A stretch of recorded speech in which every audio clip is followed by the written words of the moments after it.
Assalamualaikum warahmatullahi wabarakatuh. Alhamdulillah wa syukru ala ni'amillah. Urang ayeuna masih keneh tiasa ditepang dangukeun deui dina acara anu matuh kamemet urang sadayana, nyatana dina pagelaran dongeng Sunda jejer carita Ki Ruminta. Atuh sumangga kanu teu acan subscribe geura subscribe heula. Ngarah langkung pogot sareng langkung sumangat deui ka si mamangna dina enggoning medar ieu dongengna. Ayeuna kantun bagian anu ka 33 nanya upami telepat mah. Atuh ngarah teu nyangkolong tingkana waktos sumangga. Ayeuna mah urang lajengkeun deui Andika sakabeh geus moal aya deui ampun deuleu. Ieu pakarang wayahna bakal jadi tumbal nyawa sorangan. Sarta kula katut bapa kula geus nambahan ilmu matak tempokeun ku Andika sakabeh. Dodo Andika kiwari ka deseh deuleu. Nyi Raksaweni gede hate jeung yakin pihakna bakal aya dina kaunggulan. Lumeh boga rasa elmuna geus nambahan. Juminten bari sumengir kadenge cumarita. Anjeun tong loba carita deuleu. Sok buru. Geura perenan kula sakabeh mun mahnya bener mampu. His, tangtu bakal mampu atuh. Da mun teu mampu mah pikeun ngalajiwa marane. Keur naon dewek ayeuna jadi bangsa siluman mun teu bisa ngalajiwa marane tiluan mah deuleu. Nyi Ratu Raksaweni kituna teh bari ngalengkah maju. Sayaga tilu itek wesi sasiku pikeun ditubleskeun kana beuteung musuh-musuhna anu tetep bakal binasa ku leungeunna. Juminten jeung anu sajena bati ngarahu sabab geus taya deui harepan kana bisana salamet. Lantaran tetela Mbah Samudra oge geuning kadeseh ku musuh. Ayeuna mah geura tarimakeun nasib anu bakal tumiba ka diri aranjeun deuleu. Hiat! Nyi Ratu Raksaweni kadenge ngagero bari ngangkat tilu leungeunna ka luhur pikeun ngabaledogeun itek wesi sasiku kana sasaran. Juminten sapara kanca pasrah kana kayaan jeung leuwihna ti kitu Nyi Ratu Raksaweni teu apaleun eta itek teh bisa ngaluarkeun jarum racun. Tungtung itek wesi sasiku ngakurilap muru kana beuteung tilu jalma masing-masing anu miboga eta pakarang. Ngan ayeuna bakal jadi sanjata makan tuan. Ngan dasar kudu salamat meureun eta tilu jalma anakna Ki Ruminta teh.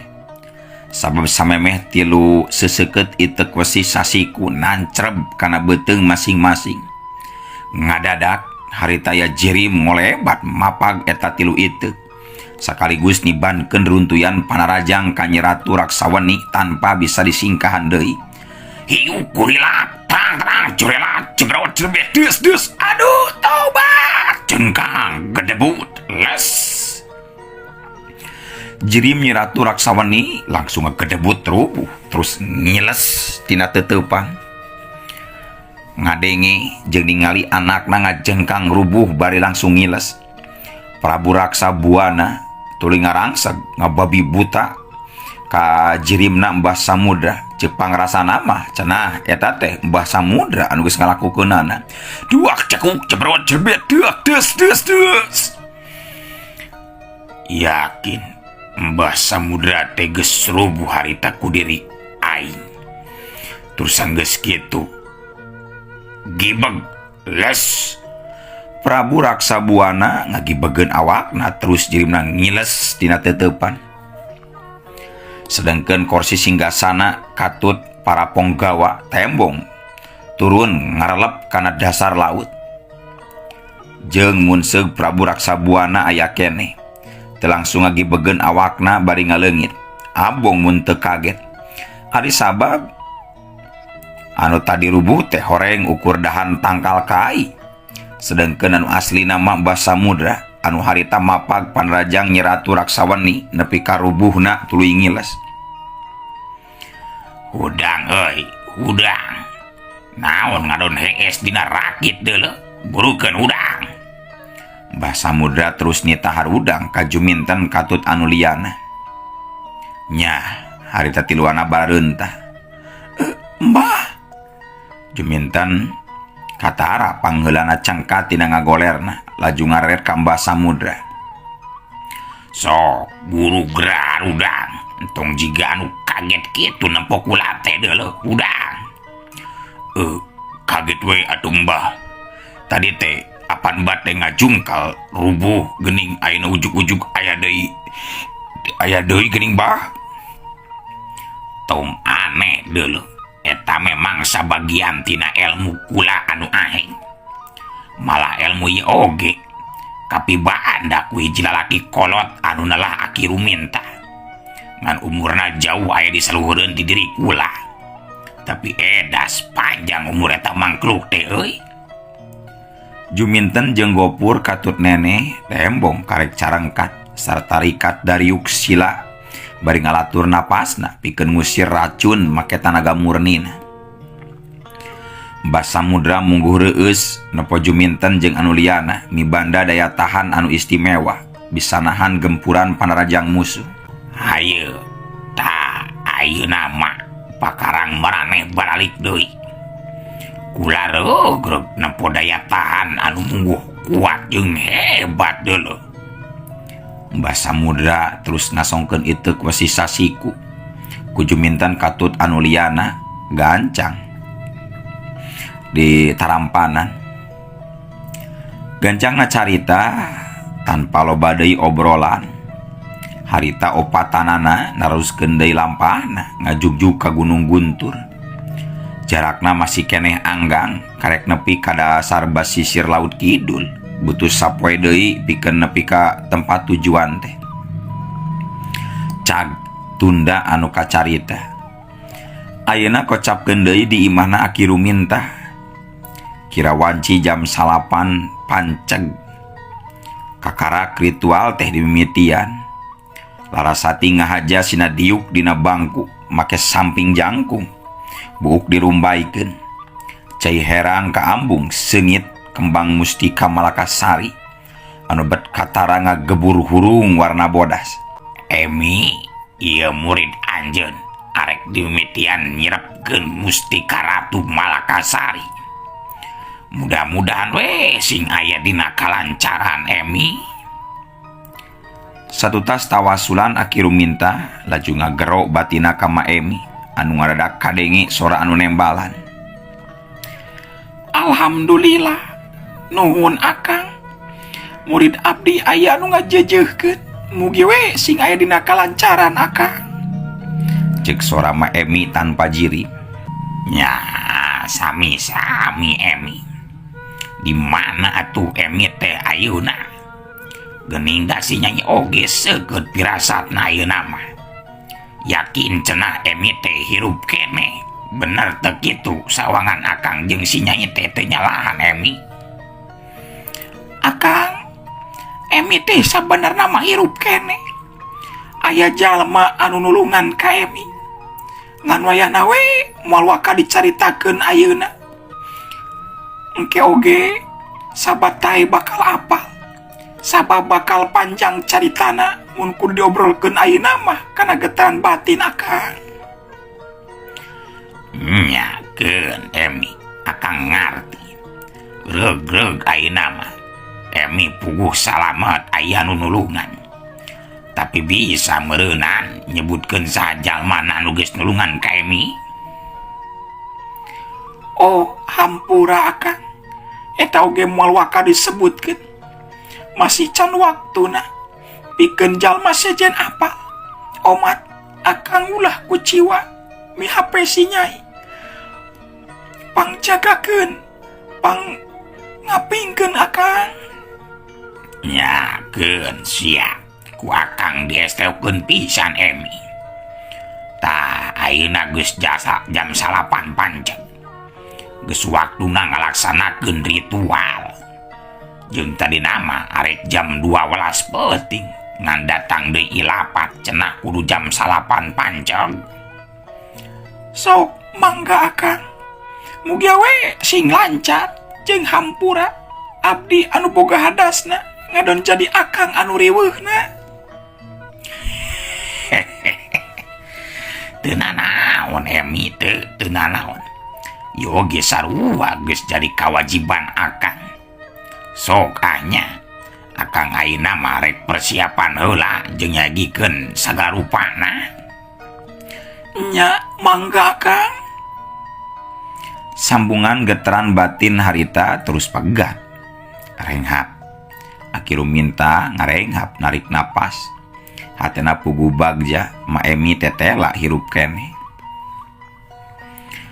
Larasati tembong diuk sila bari ngarengkepkeun dua leungeunna hareupeun dada.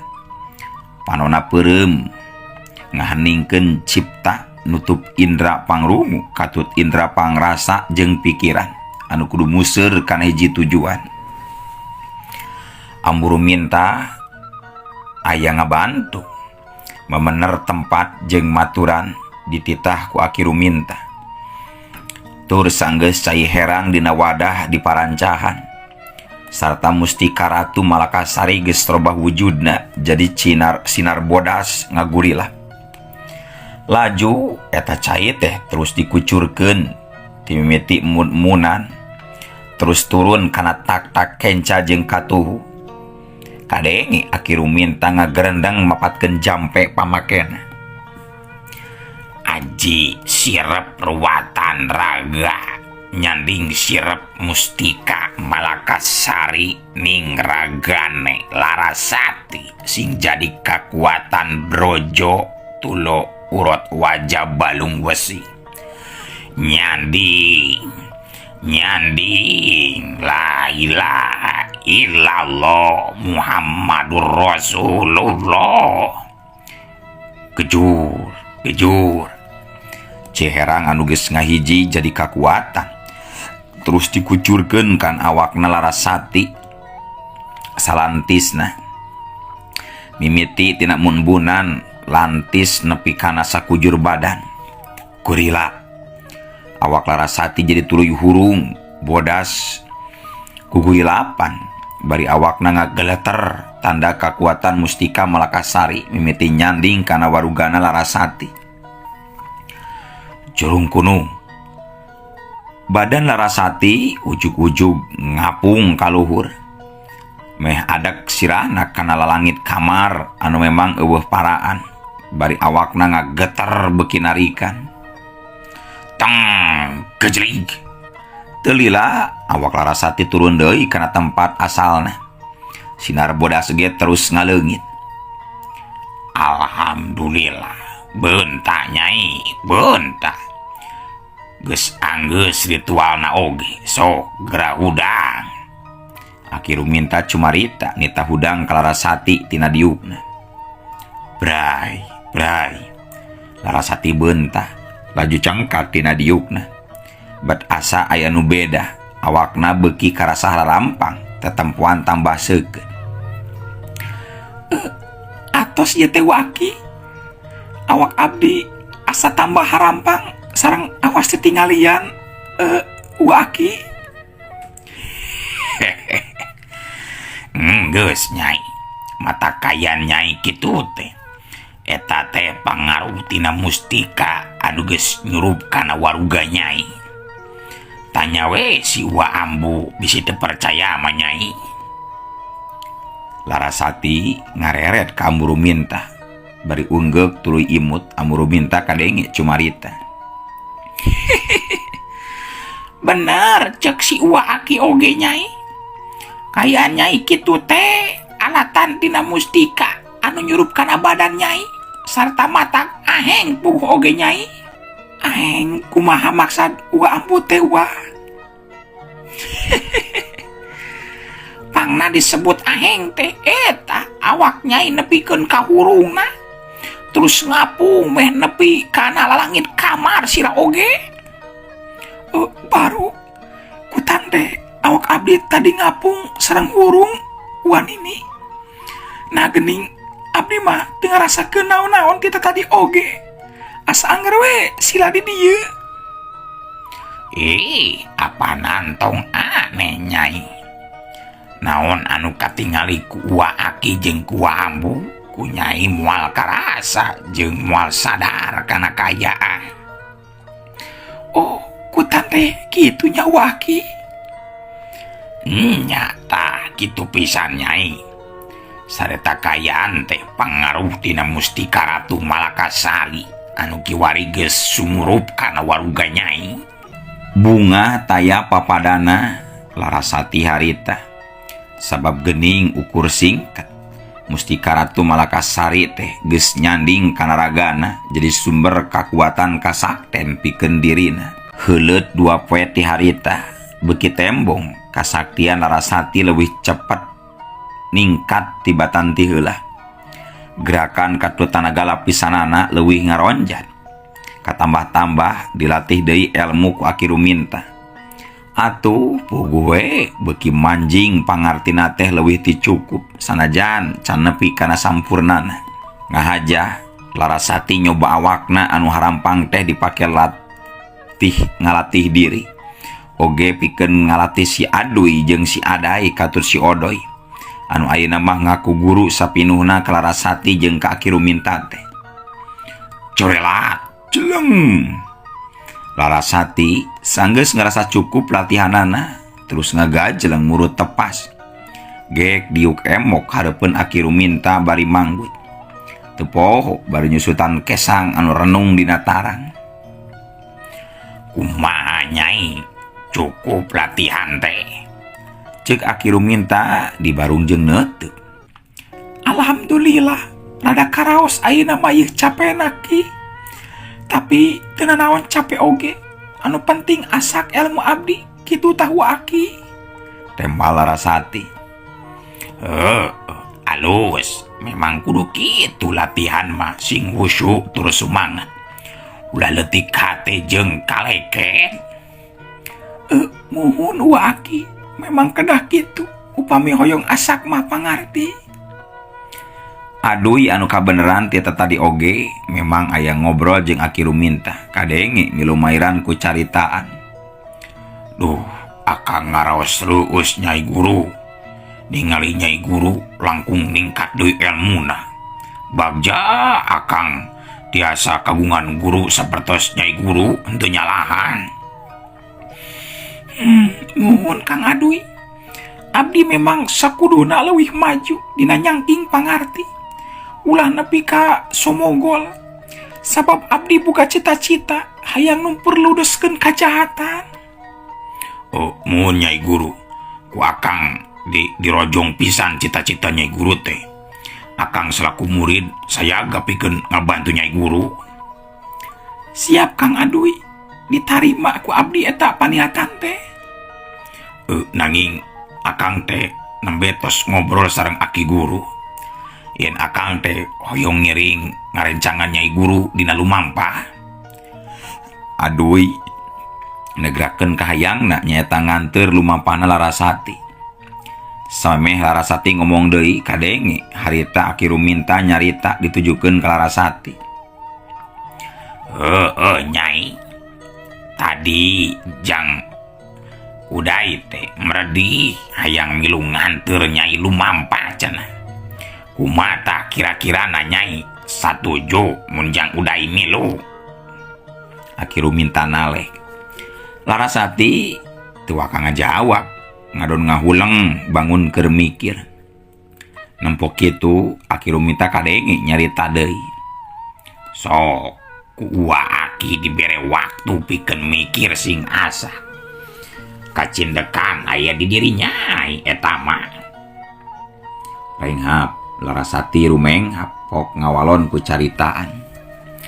Ari kersama nyamangga Kang Uday. Hayu tur janten tiluan panginten lumampatenya Waki. Syukur ari Nyai nya tujuan mah. Jeung tangtu bakal jadi tiluan lumampate Nyai wa katujang Uday.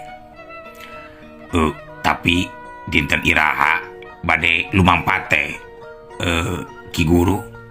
Abdi mah tos teu sabar teh hoyong gramiang. Oh nya keun we atuh engke ku Aki urang hitung deui nya waktu anu hade poe naon. Muhun siap waki. Nyangakeun we ngeunaan eta mah kaua. Kitu kayaan di patempatan Aki Ruminta, khususna ngeunaan Mustika Ratu Malakasari anu hasil disurupkeun kana warugana Larasati kalayan singkat tur teu susah dina migawena. Kocapkeun ayeuna di tempat sejen, khususna di tempat cicingna Nini Jalumpit anu harita juminten jeung Mbah Samudra katut anu sejena karek tarapi ka Guha Guntur.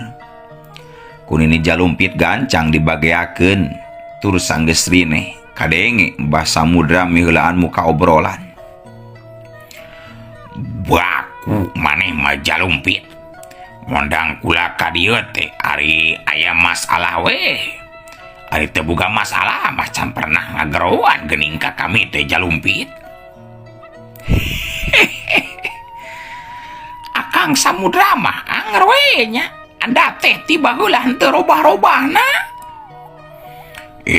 Ciri khas dewek moal bisa dirobah deuleu Jalumpit. Jadi mustahil adat dewek bisa dirubah oge. Mbah Samudra ngeh seuri nyarita kituna teh. Tapi dina kayaan keur kitu waktosna kabujeng see. Assalamualaikum warahmatullahi wabarakatuh.